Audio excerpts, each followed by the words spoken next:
During my time at IIT, I was very fortunate to jump into the course or the program when I had been at EDAX for a number of years already. And I was moving into different roles and into management positions, and this course was just perfect for me to get a deeper understanding, not just of the science and the technology, but also organizational behaviors, how things went on in industry, and also communications and leadership.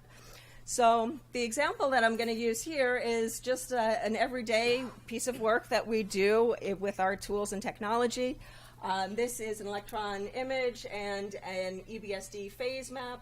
It builds on the physical characterization class that I took, as well as a spectrum, which builds off of the spectroscopy course that I took, as well as the quantitative analyses of low carbons in steel to build on the analytical chemistry aspect of my coursework and my science time here at IIT. In doing my job as the Global Applications Manager, I do that kind of science and management all around the world. I consider myself very fortunate to have the opportunity to visit with our scientists around the world and our labs and facilities around the world, doing things like heading to conferences and even, in some cases, bringing my mom to a conference in Europe, which was a blast, making new friends. Going to some really big technological places like the Hitachi Naka Works, where they build electron microscopes, and also working with great colleagues around the world who I connect with email most of the time, but every now and again it's nice to have the face-to-face connection.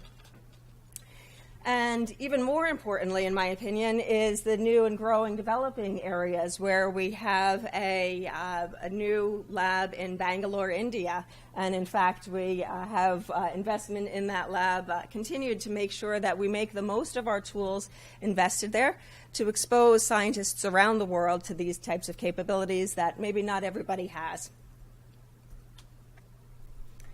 And I'd like to use an example that illustrates how important applied science is in business. And this is something that really brings the whole scope of the Professional Science Master's course together. So this happened a few years ago. This was the GM recall, and the CEO said in an interview that the automaker deliberately separates the technical experts which study the possible flaws from the executives who ultimately must decide whether to issue a recall. And this recall certainly was a notable investment or expense for GM. So might not be the best way to conduct a business by separating the scientists that understand the problem with those executives who ultimately make the decisions. And luckily, that CEO recognized this, and about a month after she issued this statement, that testimony, there ended up being a reorganization, and it restructured its engineering and quality groups within the organization.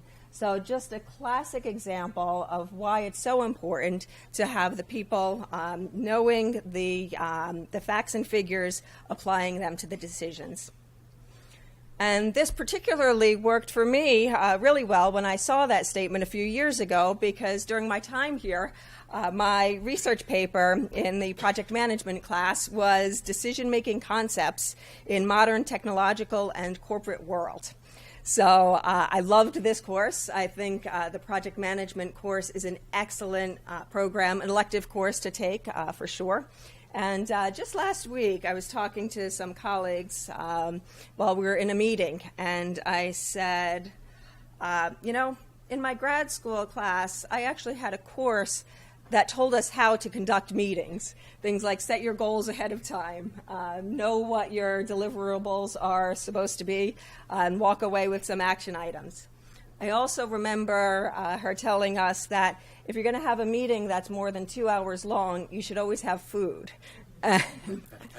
That's a great motivator. So a good thing to keep in mind as the scientists go into the industry world. In my paper, I talked about two decision-making models, the rational decision-making model, and also I compared and contrast with how we make gut instinct decisions. As a scientist in the industry, I'd like to take a few moments to talk about some of the long-time career path options for those of you who are just graduating or maybe will be graduating in a few years. We see a lot of trends these days, and so for those of us who are wrapped up really in the industry, we see the main areas to go into are senior scientist roles or really experts. And also, management is another level where you could go, rather than focusing strictly on the science, you could go into management, still keeping your some of your technical knowledge, but going in a different direction. And also, of course, academics, which I won't speak about today. You guys are much more of the experts than I am. But one of the tried and true things that I found is that well-established scientists who consistently and continually demonstrate their value, as well as building genuine connections with other people, will open their own future doors. And so that's always important to stick to what you do, but also look for connections to make. And much like my connections here, they'll come back to our favor. So moving from a technical role into a management role, or from, say, a lab to a desk job, can be both a blessing and a curse for a scientist. It is very difficult to remove a scientist from a lab and stay behind a desk or behind emails so much. So these are some possible career paths. Again, kind of not right for everybody, but finding what the area that you want to focus in. So I took the chart, which I've always, that struck with me the first time I saw it, and I grabbed it from our Leadership Theory and Practice book, which comes from the Industrial Leadership course that I took also here at my time at IIT. Fantastic course. And it shows that as you move into sort of middle management or top management, you'll move away from your technical skills and move more towards your human or conceptual skills. So these are taking your technical and translating it into bigger picture type of skills.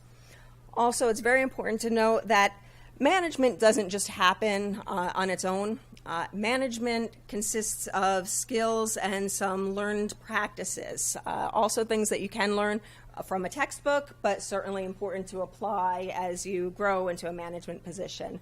But if you do want to become a manager, then it is very important to take a class much like this so that you could really understand kind of the tricks that go into being the best type of manager, or even more effectively, a great leader.